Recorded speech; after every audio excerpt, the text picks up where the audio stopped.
Aman şu gayetama yerlere yerler neylim,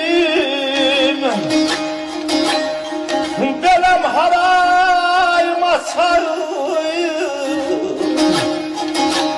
Gel yatan baktım yatsanam, yuhuyudan oyayım.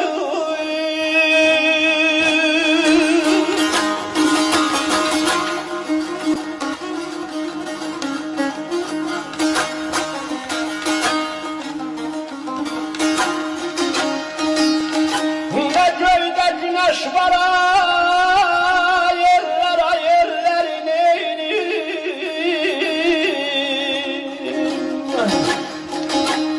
ne yerde hayat sensiz harabadır. Boştu bu dünya yaman ölem ceylan ölüm.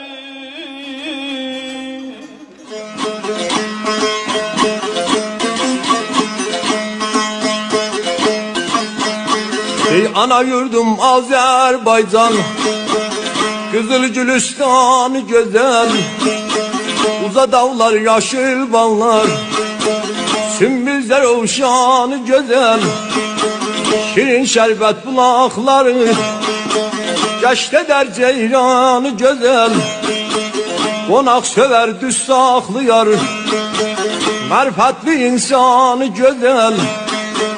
Neçə şəhər cennet kimin, bütün her bir yanı güzel, yaz Azerbaycan güzel.